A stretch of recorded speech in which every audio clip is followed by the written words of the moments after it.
हमारा आज का वीडियो जो है ये कक्षा 12वीं सामान्य हिंदी पाठ 1 सूर के बालकृष्ण। यह जो पद लिखा है सूरदास जी ने लिखा है। इस पद का संदर्भ सहित प्रसंग सहित व्याख्या आपको हम शब्दार्थ के माध्यम से समझा रहे हैं। आपको कैसा लगा ये बताइएगा आप। संदेशो देव की सो कहियो, हो तो धाई तिहारे सुत की, मया करत ही रहियो। जदपि टेव तुम जानती उनकी, तौ मोहि कही आए। प्रात होत मेरे लाड़ लड़े ते, माखन रोटी भावे। तेल उपटनो अरु तातो जल, ताही देखी भजी जाते। जोई जोई मांगत सोई सोई देती, क्रम क्रम करी के निहाती। सुर पथिक सुनी मोही रेन दिन, बड़्यो त्यो रहत उर सोच। मेरो उलक लड़े तो मोहन है करत संकोच। यहाँ पर यशोदा माँ जो है वो देवकी को संदेशा भेज रही है और क्या कह रही है ये आप समझिए। शब्दार्थ जैसे धाई मतलब दासी सेविका, सुत पुत्र, मया मतलब ममता, टेव मतलब आदत, लड़ेते मतलब लाडले, तातो मतलब है गर्म, नहाते मतलब स्नान, पथिक मतलब राहगीर और सोच मतलब चिंता।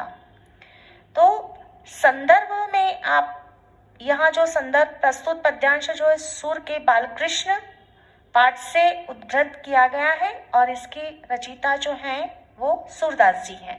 प्रसंग श्री कृष्ण के मथुरा चले जाने की स्थिति में माता यशोदा कृष्ण की सुख सुविधाओं को लेकर चिंतित हो रही हैं। वे राहगीर के माध्यम से कृष्ण की वास्तविक माता देवकी को संदेश भेज रही हैं। जैसा कि सब जानते हैं कि जन्म देने वाली माँ देवकी है और पालन करने वाली माँ यशोदा है। तो यहाँ पर माता यशोदा देवकी को संदेश भेज रही है अपने शब्दों में। सुनिए आप और बताइएगा आप। माता यशोदा कहती है कि मेरा संदेश देवकी से कह देना, यद्यपि मैं तो कृष्ण की धाई या सेविका हूँ, मतलब मैं पालने वाली हूँ और तुम तो उसकी वास्तविक माँ हो, फिर भी मन नहीं मानता, इसलिए कह रही हूँ कि कृष्ण के प्रति ममत्व का भाव रखना।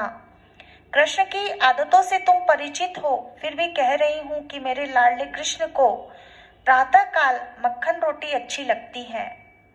तेल उपटन और गर्म जल देखते ही वह दूर भाग जाता है।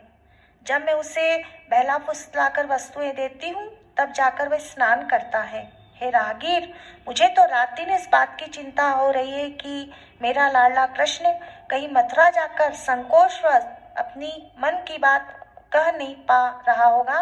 ऐसी स्थिति में मैं उसके स्वभाव में आदतों के अनुसार खान पान का प्रबंध कौन करेगा।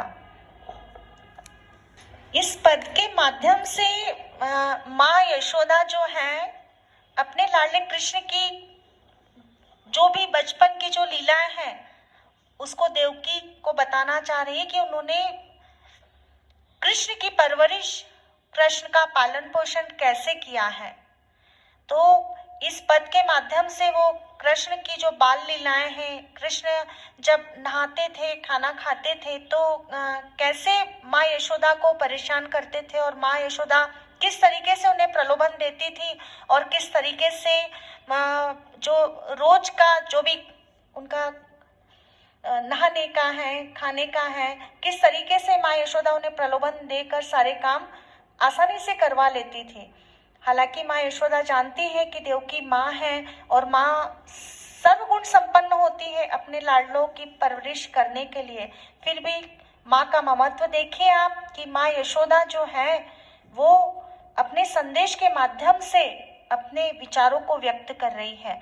बहुत ही सुंदर प्रसंग है और इस प्रसंग को आप 2 से 3 बार आप सुनेंगे तो बहुत आपको अच्छा लगेगा और अपने शब्दों में आप इसे बहुत अच्छे से लिख पाएंगे।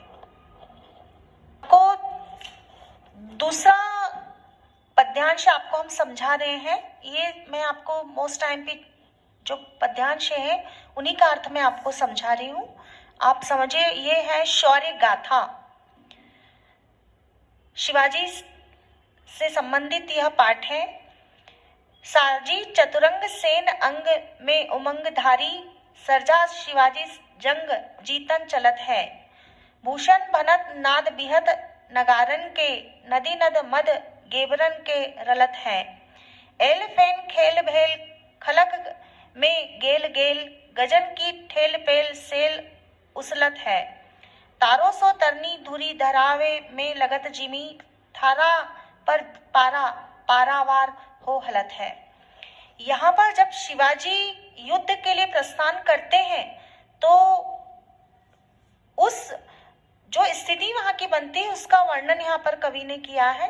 पहले शब्दार्थ के माध्यम से मैं आपको प्रत्येक शब्द का अर्थ समझा रही हूँ। जैसे साजी मतलब सजाकर, चतुरंग सेन मतलब चतुरंगनी सेना, उमंग उत्साह, जंग यानी युद्ध, नाद आवाज, विहद वृहद मतलब बड़ा, मद हाथी के गंडस्थल से स्रावित होने वाला यह पदार्थ है जिसे मद कहा जाता है। गेबरन मतलब हाथी, रलत बहना, एल पेल मतलब कोलाहल। जैसे जब भीड़ एकत्रित हो जाती है तो कोलाहल होता है, तो एल भेल कोलाहल, खेल भेल खलबली, गेल गेल मतलब प्रत्येक गली, गजन हाथियों, ठेल पेल भीड़ भाड़, सेल पर्वत, उसलत उखड़ते, तराने सूर्य, धूरी धूल, जिमी जैसे और पारावार समुद्र। तो ये मैंने शब्दों के अर्थ आपको समझाए हैं। संदर्भ सुनिए आप। प्रस्तुत पद्यांश शौर्य गाथा के अंतर्गत शिवा शौर्य से उद्धृत किया गया है, जिसके कवि महाकवि भूषण है, और प्रसंग में है शिवाजी की सेना का युद्ध के लिए प्रस्थान करने का वर्णन उपर्युक्त पद में किया गया है। उपर्युक्त मतलब जो ऊपर का पद है ये। व्याख्या। शिवाजी अपनी चतुरंगनी सेना सजाकर उत्साह पूर्वक वीर रस से भरकर युद्ध क्षेत्र के लिए निकल पड़े हैं। भूषण कवि कहते हैं कि श्रेष्ठ शिवाजी जब युद्ध के लिए निकले तो बड़े बड़े नगाड़ों की आवाज गूंजने लगी है। हाथियों के गंडस्थल से मद स्रावित हो रहा है। उसे देखकर ऐसा प्रतीत होता है मानो नदी नाले में उफान आ गया है। शिवाजी की सेना से जब युद्ध के लिए प्रस्थान करती है तो गली गली में खलबली मच जाती है। जब शिवाजी की सेना युद्ध के लिए प्रस्थान करती है मतलब निकलती है तो गली गली में खलबली मच जाती है। हाथियों की भीड़ देखकर ऐसा प्रतीत होता है कि मानो पहाड़ उखड़ गए हों। सेना के प्रस्थान से उड़ने वाली धूल के कारण आकाश से निकला हुआ सूर्य तारों के समान अत्यंत छोटा दिखाई देता है। जब धूल का गुबार उड़ता है तो सूर्य भी उस धूल के गुबार से अत्यंत छोटा प्रतीत होता है। सेना के कदम ताल से धरती हिलने लगती है। समुद्र में भी हलचल प्रारंभ हो जाती है। यह हलचल ठीक वैसी ही है जैसे थाली में रखे हुए पारे से होती है। तो यह शिवाजी जब युद्ध पर निकलते हैं तो बहुत ही सुंदर वर्णन यहाँ पर महाकवि भूषण ने किया है। कहा जाता है, एक सुंदर प्रसंग के माध्यम से आपको समझाती हूँ कि शिवाजी की माताजी जब बचपन में कभी कोई गलती करते थे तो उन्हें वो मारती थी, और तब तक मारती थी तब तक वो रोते नहीं थे। तो उनसे पूछा कि क्यों इन्हें रुलाती इतना। तो बहुत ही सुंदर बात कही उन्होंने कि जब तक यह रोना नहीं सीखेगा तब तक यह दुश्मनों को रुला नहीं सकता। तो यहाँ पर शिवाजी की माँ ने बहुत ही अच्छे से अपने पुत्र को शिक्षित किया है और यह बताया है कि किस तरीके से मित्र भाव रखना है और दुश्मनों के साथ कैसा बर्ताव करना है। यह शिक्षा उन्हें बचपन से ही अपनी माँ से मिली थी।